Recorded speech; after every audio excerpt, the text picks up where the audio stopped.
bird on a tree.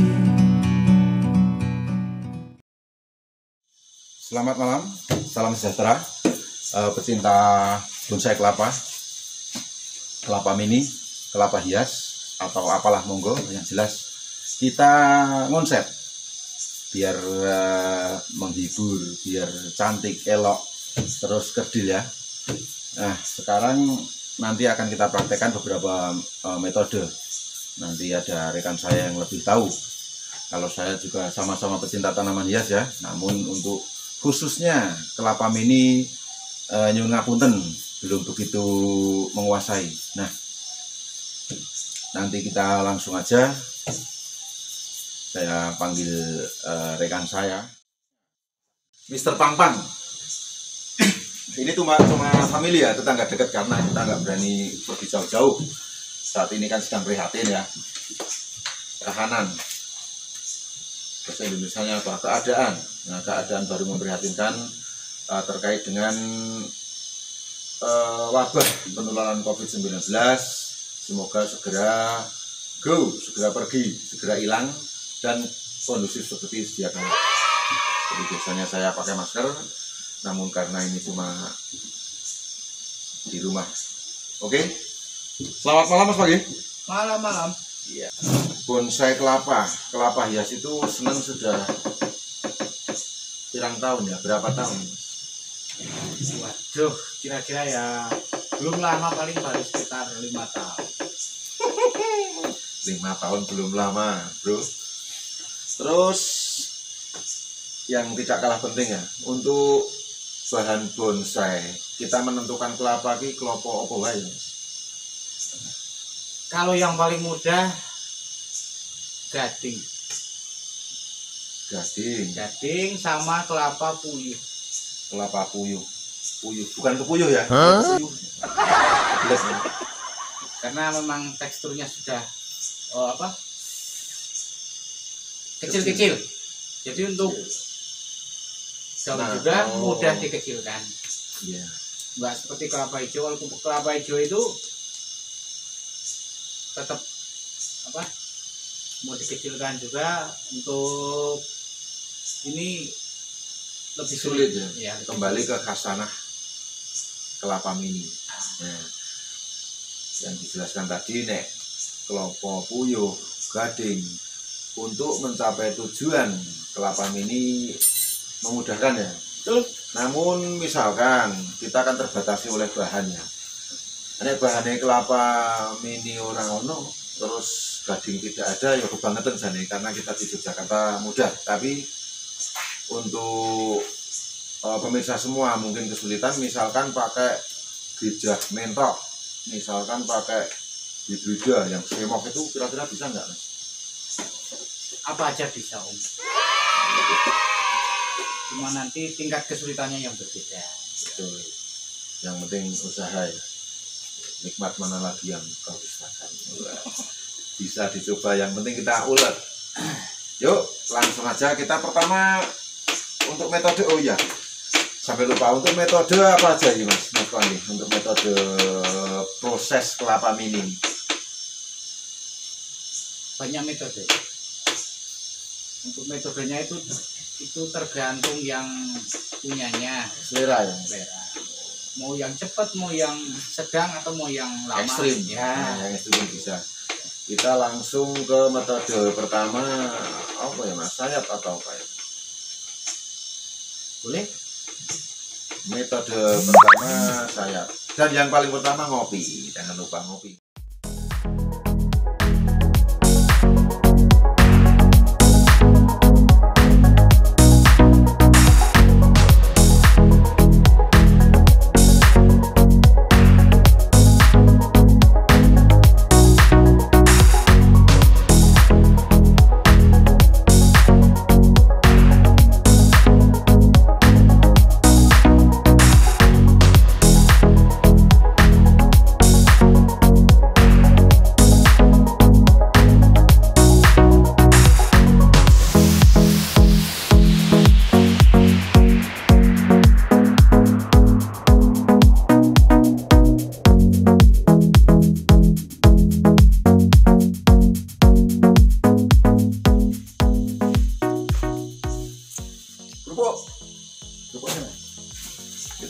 santai ini sambil nyamik. Tahu nyamik nggak? Nyamikan snack makanan. Ya ini untuk merasakan Tuhan itu dipijit. Dia sudah menyatu antara rasa kater nyayat dengan hati, sudah menyatu. Kalau saya mungkin sudah mak kretek dan mak yang lain-lain. Itu katernya lengater jangan sampai kena dalamnya ya. Oh iya betul, kalau kena ini bisa busuk, mati. Membekas. Betul, membekas seumur hidup. Iya. Jadi nggak cuma hati ya yang membekas luka. Kelapa pun kalau satu sayatan kena pelepah yang dalam itu sampai nanti pelepah itu tua tetap ada bekasnya, seperti dipijit-pijit, jadi tidak langsung ekstrim kuat gitu. Terus Ini kalau mau ini harus ditahan. Kalau langsung klek nggak ditahan, ini pasti klek. patah ya. Nah, ini harus ditahan. Paling kalau patah yang disentuh selanjutnya bukan pohonnya tapi batuknya. Harus ditahan, harus ditahan. Kalau tidak pasti klek. Soalnya ini masih muda.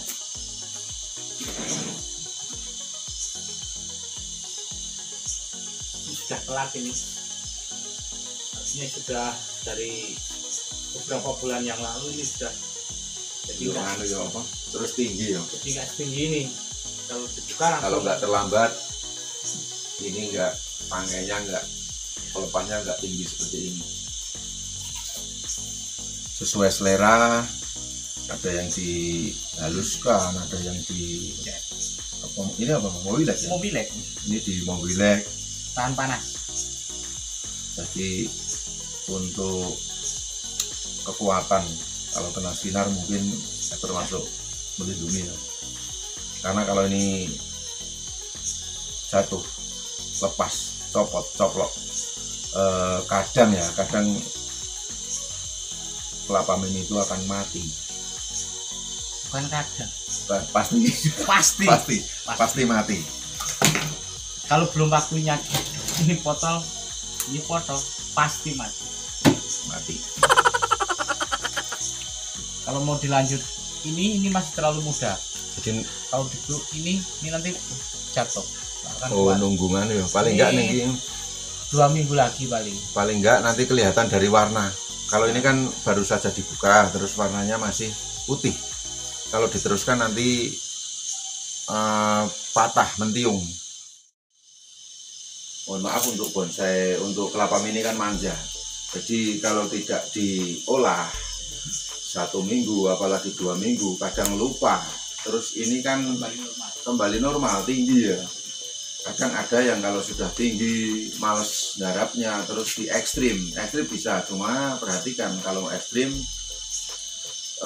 sebagian pecinta kelapa mini ada yang di ekstrim terus dibungkus plastik, terus ditaruh tempat teduh dan lain-lain. Tapi kalau saya beda. Kalau saya ekstrim, pernah eksperimen 50 pohon dan alhamdulillah cuma gagal 1. Kita menyiapkan untuk yang di ekstrim. Ini kita ambil di kebun tadi sore, masih di alam liar, masih opanane. Kita ekstrim aja. Pastikan kalau bisa ini bersih ya, jadi bebas bakteri.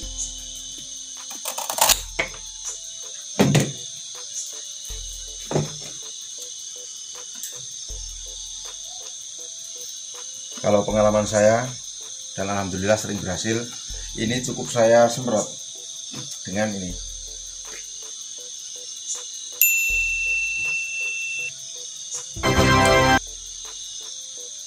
Saya tidak memperlihatkan, tujuan tidak memperlihatkan merek, cuma speknya: obat luka luar anti jamur, antibiotik, lalat, larva, dan kecoa. Nah itu yang sering tidak berhasil. Saya cukup satu, kita semprot gini aja. Ini biru nggak apa-apa ya, namun ini semut, terus kecoa, terus semacam bekicot kecil itu udah nggak berani, wis rawani mendekat. Jadi ini akan utuh, tidak busuk sampai nanti berhasil tumbuh. Setelah tumbuh nanti akan seperti ini.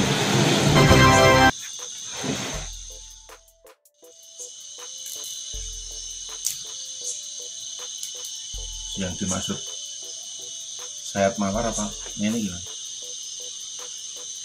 Kalau sayap mawar dari yang masih tunas, jadi begitu keluar daun, mau tumbuh daun itu langsung cuma kita suwir kayak mau bikin soto itu. Ayam suwir. Tidak harus bersih, berarti maksudnya nanti bisa dilanjutkan setelah yang disobek-sobek ini kering. Ya, ini lanjut lagi nggak apa-apa. Sebenarnya bahannya kelapa yang baru menampakkan tunas, paling enggak 3 cm Ya kurang lebih 3 cm. Ini masih rentan sekali untuk patah. Minimal ini bisa untuk menahan sementara. Nah nanti ya Mas Pagi, misalkan ini dong, ini kan nanti tumbuh tunas baru, terus misalkan tunas segini, terus ini dibiarkan, bisa mau dibuang nggak masalah, yang penting yang ini sudah kuat. Ini nanti begitu tumbuh insya Allah lebih kecil daripada ini, sambil menunggu proses ya. betul ya. Oke, Sedikit dirapikan biar mungkin cukup jelas, jadi memang harus sabar ya. Pakai kartu. Setelah disayat gini mungkin harus ditaruh di tempat teduh atau ya, yang penting jangan sampai kena air. Jangan, kalau nyiram sini aja, jangan sampai ininya ikut tersiram. Saya pastikan busuk. Kalau kena air hujan apalagi air hujan ya, betul sekali. Berarti setelah disayat jangan sampai kena air hujan, satu. Yang kedua langsung panas juga upayakan jangan, karena ini masih muda. Kalau kena panas gosong soalnya mutiara hitam. Ya, jadi karena terlalu panjang takut ambruk, patah. Nanti ini kan menunggu tunas yang adiknya ini tumbuh. Nah, daripada ini patah nanti malah patahnya terlalu dalam. Nah, untuk ini mengurangi berat biar nggak kena angin. cukur. Oke, cukup jelas bagi pecinta koleksi dan yang sudah punya banyak, tentu pasti ada keluhannya, apalagi yang baru pemula. Misalkan kelapa hias kita ada semacam kutu, semut, ulet, itu penanganannya piye Mas? Gimana Mas? Kalau yang paling gampangnya memakai bahan-bahan sekitar kita. Kalau saya pribadi gitu ya, saya menggunakan fermentasi nasi yang basi. Jadi itu dimasukkan dalam botol, nanti sekitar 1 minggu itu, tapi kan ditambahkan air. Nah, setelah jadi disemprotkan. Kalau kutu biasanya kan yang paling banyak kutu putih paling menyebalkan, itu paling susah. Kadang pakai insektisida juga nggak mempan itu. Pakai sabun juga masih nggak mempan.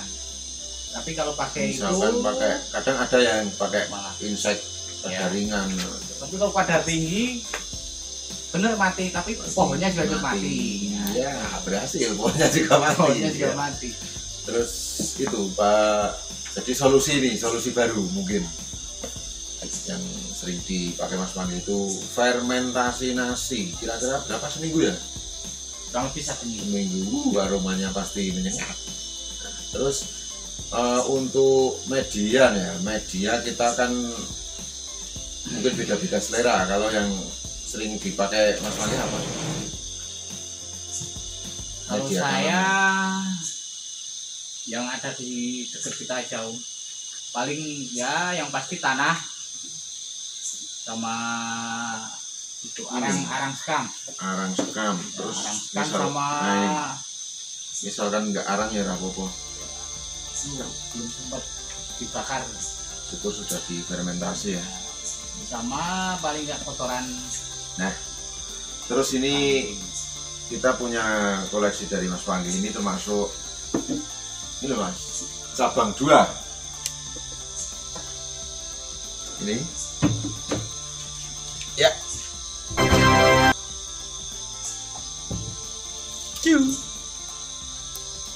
Nah, bagaimana cara untuk membuat bonsai kelapa cabang 2, kelapa hias cabang 2? Nanti akan kita contohkan lagi di episode berikutnya ya. Tunggu, insya Allah. Terus ini ada lagi unik ini, koleksi jenengan ini. Syukur-syukur setelah bikin video ini jadi koleksi saya ya. Ini kembar 3, maaf ini memang malam ya, jadi kurang jelas. Kalau kembar 3 itu ada solusi paling mudah itu. Ya, mau tahu solusinya? Cuma 5 huruf, mujur. Nah, jadi ini Mas Panggi ini dapat kelapa ini dengan cara beruntung, mujur. Tidak ada metodenya. Ini dapat langsung telungan ya Mas? Betul sekali. Langsung 3 gini. Jadi berdoa sama yang di atas. Ya, kalau ini mujur, kalau yang belah 2, insya Allah nanti untuk konten kita berikutnya cara membuat kelapa hias cabang 2. Walaupun ya saya sempat ngobrol sama Mas Panggi, untuk persentase berhasil memang kecil. Pernah berapa bikin 5 atau berapa? Jadi berapa Mas? Ya misalkan 100 jadi 1 itu udah muncul. Jadi 1 dan muncul. Tapi kadang bikin 1 jadi langsung. Nah, yang jelas kalau siang kita di halaman Mas Panggi itu ada koleksi, cuma karena malam cukup di sini aja. Besok berikutnya kita akan melihat lagi koleksi-koleksi Mas Panggi. Terima kasih sahabat bonsai kelapa hias, kelapa mini. Terima kasih juga waktunya Mas Panggi dan atas ilmunya yang jelas ya. Besok kita akan terus berkonten, terus belajar. Tetap dukung channel Edi Bunglon Art dengan cara like, subscribe, dan komen ya. Kita nanti akan jadikan kita revisi, kita koreksi lagi, jawab satu-satu, dan tetap semangat. Salam obah-obah Mibunani.